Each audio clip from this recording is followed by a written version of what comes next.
There's a big swanky party going on at a big swanky house, and Honey and Sam get to be there for it. Hello, Sam. Are you safe and happy? I'm fine. I've had more joyous moments. How long do we have to wait this one out? What? I didn't say they get to join the party. I just said they get to be there. The lady of the house, Mrs. Buckley, has come outside to talk to Honey. Good evening, Mrs. Buckley. How's the party? I'm afraid I can't enjoy it. Expecting something to happen at any moment. It's making me a nervous wreck. They got some disturbing phone calls warning them that something bad was about to happen to her husband. Honey and Sam have been following him for a week, and there's been no trouble. Your husband's managing. He seems to be enjoying himself. I'm afraid he just doesn't realize how serious this could be.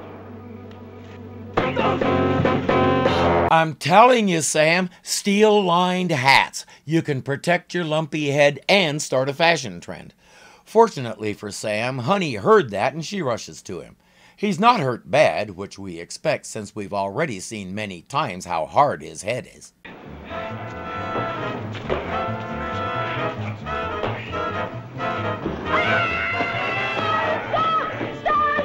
There's why they slugged Sam. They're kidnapping Mr. Buckley, and Honey alone can't stop them.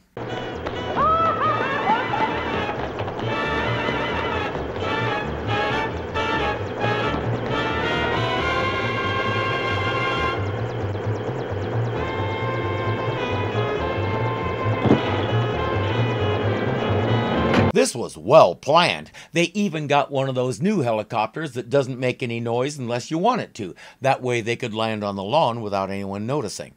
The pilot is a victim himself. Sam checks him out, and as it happened, these guys handed him a ton of money and told him where and when to set down.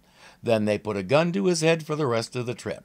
I'll bet they took the money back, too. These are not nice people. Made him set down outside of Colville, just below San Diego. In the desert? Last he saw them, the three of them were sitting in the sand. Either they have some kind of plan for different transportation, or the entrance to the time tunnel is out there somewhere. What'd you find out? I'm not sure. You know something I don't? Ask me in an hour. Bye. Wait a minute, honey. Where are you going? To get my fortune told. I don't know why she feels the need to do that to him. She's going to see a friend of theirs who happens to be of Romany extraction. His name is Putsy. What's wrong with telling Sam that? That thing she grabbed is a Romany symbol of some kind. I know the episode uses the word Gypsy, but most Romany people don't like to be called that. When this was made, most Romany people would try to retain their native language while learning the language of the place they were in. That'll be why the Romany people that we ultimately meet will be speaking Spanish to each other and English to everybody else.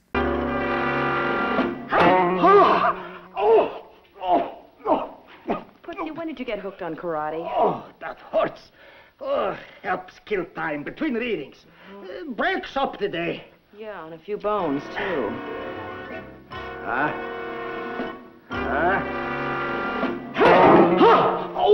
Here's a hint. Start with thinner boards. And you hit the board in the middle, not over on the end where the support blocks are.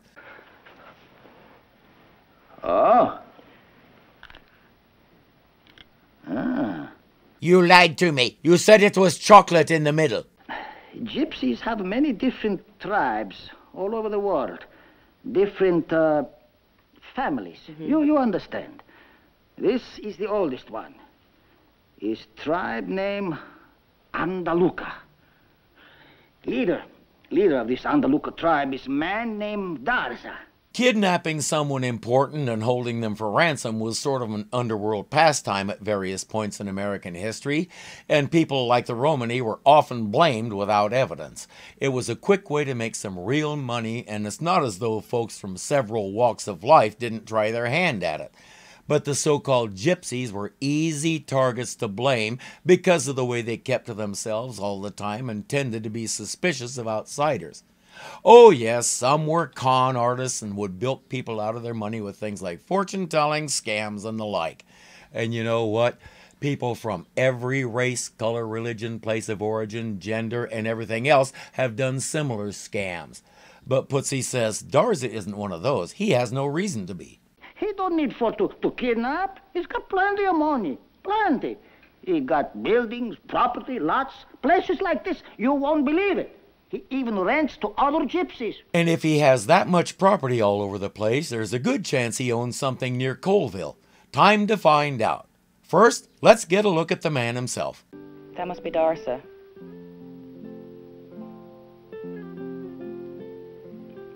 We start driving now. We could have breakfast in L.A. Frank Buckley III may be in one of those wagons. We can't just walk in there. That's your problem, Sam. You just don't think sneaky enough.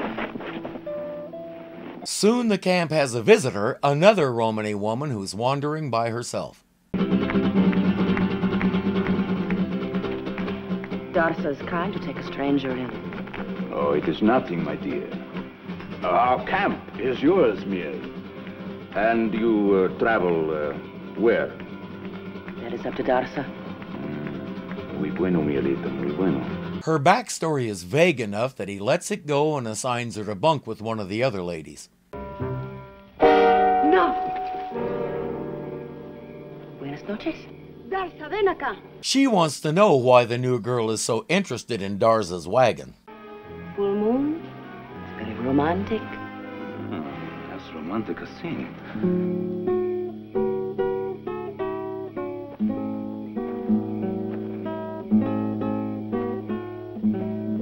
And why not? Michael Pate was a nice-looking guy. Australian by birth, he started acting in some local theaters and such and eventually moved to the United States. He did some movies and numerous character parts like this. We saw him twice in the Time Tunnel, and he was one of Clock King's henchmen in Batman. Soon after those assignments and this one, he moved back to Australia and became a successful character actor there. Since I've never watched Australian TV, I didn't recognize any of the shows, but I did recognize that there are a lot of them.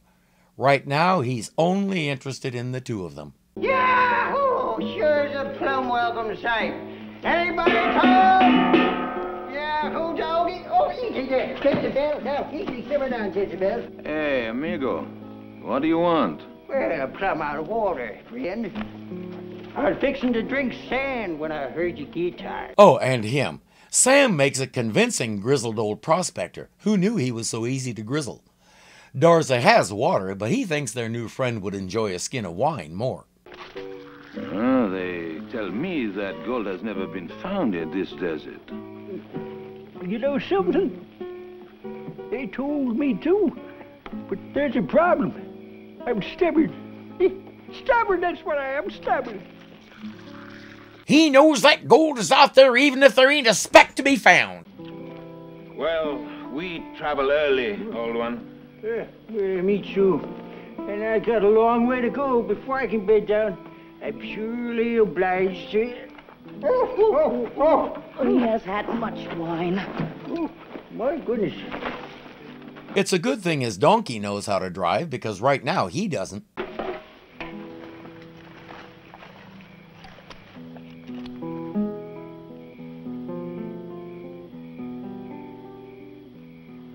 I'm not sure what made him suspicious, but it's not hard to guess what he just did. Boy, talk about overacting. I happen to be crocked. Stop the desert. I want to get off. What did you accomplish? I was worried about you. Now get on. We're going back to the truck, Lorelei. All the bets are off. She won't leave. She's going to find out if Mr. Buckley is in one of those wagons.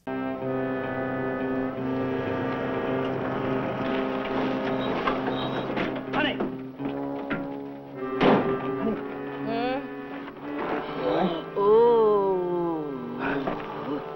Or not. Whatever that stuff was, it gave her a hangover the size of Nebraska. Sam watched the wagons leave but didn't realize they kicked her to the curb. Some ways away, they separated. Two wagons turned back and Darza's kept going. If she can teach her eyes to only see one of everything again, he'll show her where it went. That happens to be the Slender Palm, the most expensive reducing palace in the world. Well, he was carrying a little extra poundage, wasn't he? It's pretty exclusive. They say you need a pedigree to get in there. That's your problem, honey. You just don't think sneaky enough. Not all pedigrees are alike.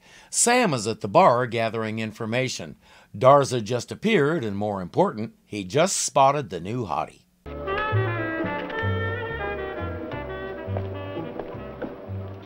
Thank you. The mirror is still intact, madame. That's good. 7 years is a lot of bad luck.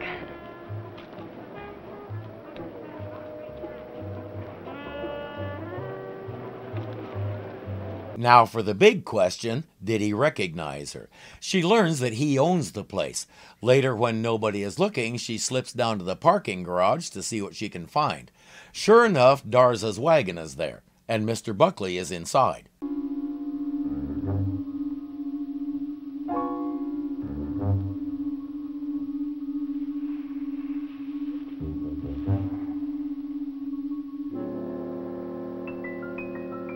You don't have to strain your neurons much to guess there's a bunch of money in the case. Honey buries a tracker in the money and leaves, being careful to check corners and other hiding places as she goes.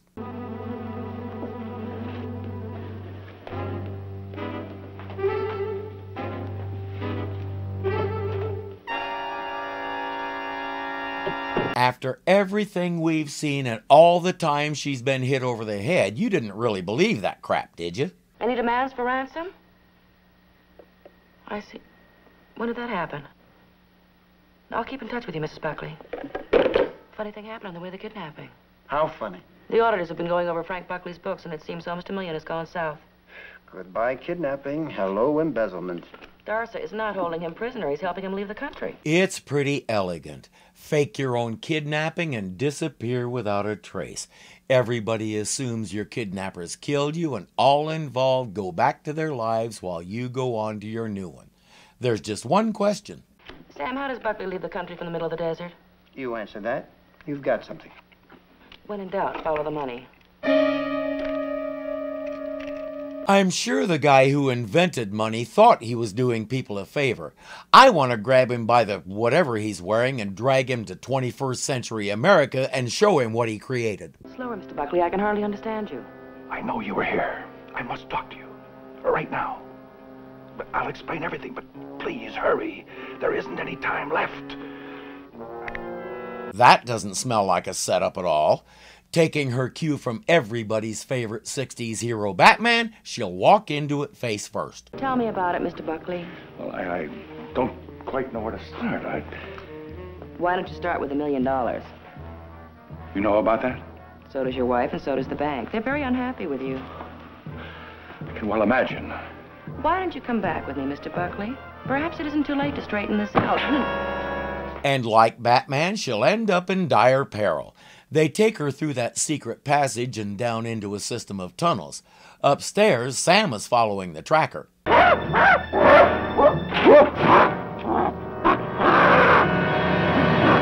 don't believe we've met. When you saw a critter like that in the 60s, there was a good chance it was Janos Prohaska inside it. He excelled at playing animals, monsters, anything you needed. When Debbie grew huge on Lost in Space, he got the call. Likewise, when there was a giant bird in a cage, yep, there he is. He played a gorilla twice in the second season of Land of the Giants. He was also an experienced stuntman, which is probably how he learned to throw himself around fake gorilla style. He probably could have done a lot more, but in 1975 he was doing a part in a documentary called Up from the Ape, or Primal Man, depending on whom you talk to, when a plane crash killed both him and his son. He was only 54. Of course, now the question is, when's he getting out and who's he going after? A family secret for hundreds of years. The exit, of course, is in Mexico. I'm very impressed. Someone wants to leave the country, they just call Darza, walk through his little cave, and they're gone. I don't think anybody in 1966 could have foreseen the trouble that tunnels under the border would cause for both countries in a few decades.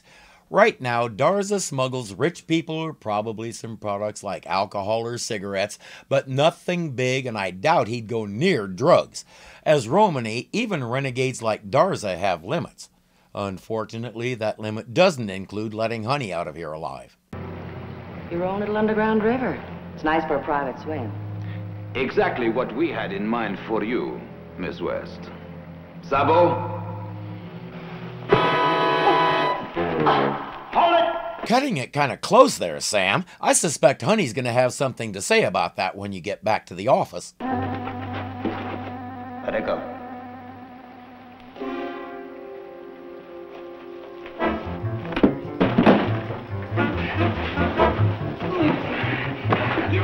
Much like Batman, toward the end of the episode, it's fight time.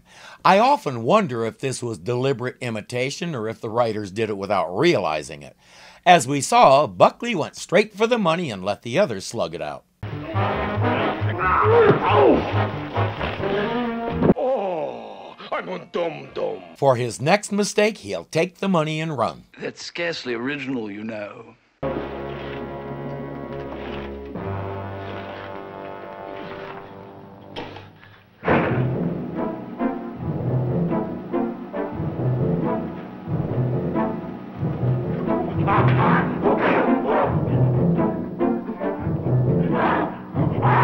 Suddenly, Buckley has the gorilla in front of him and Honey and Sam behind him.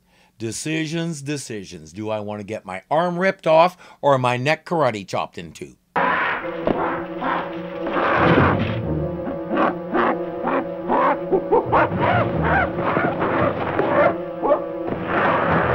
Yes, Sam and Honey are going to try and take that thing. It'll go about as well as you'd expect. By comparison, he's hitting with an 8-pound sledgehammer and they're hitting with chopsticks. Give me a match. Light it! Hurry!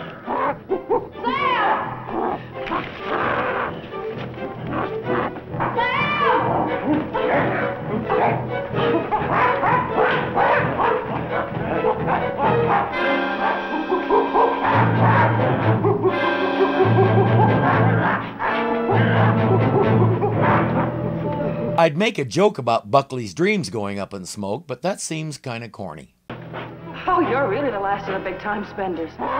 On the other hand, I guess corny is the flavor of the day. Okay, let's do this. If you put 3 ducks in a crate, what do you get? A box of quackers. Guy walks into a bar with a frog on his head. The bartender says, "What's this all about?" The frog says, "It started out as a wart." 2 guys... I know a lieutenant who thinks you're wonderful. Are they happy downtown? Oh, they're seeing who's honest. They got every charge in the book against Darza, including murder. Oh, by the way, this is from Mrs. Buckley. It's generous. Generous. And this is from the bank. Very generous. And this is from me. He knew just what to get her. Perfume. It's called Gypsy Guitars. Oh, thanks a gallon. Well, you don't want to smell like a gypsy all the time, do you? I have something for you, too. I hope she finally got him that steel-lined hat. Oh, that's beautiful. But why a cigarette lighter? Well, next time a gorilla goes ape, I don't want you to have to look for a match. And don't worry about what any of it costs. Some days you just have money to burn. It's like the cash is burning a hole in your pocket. You can...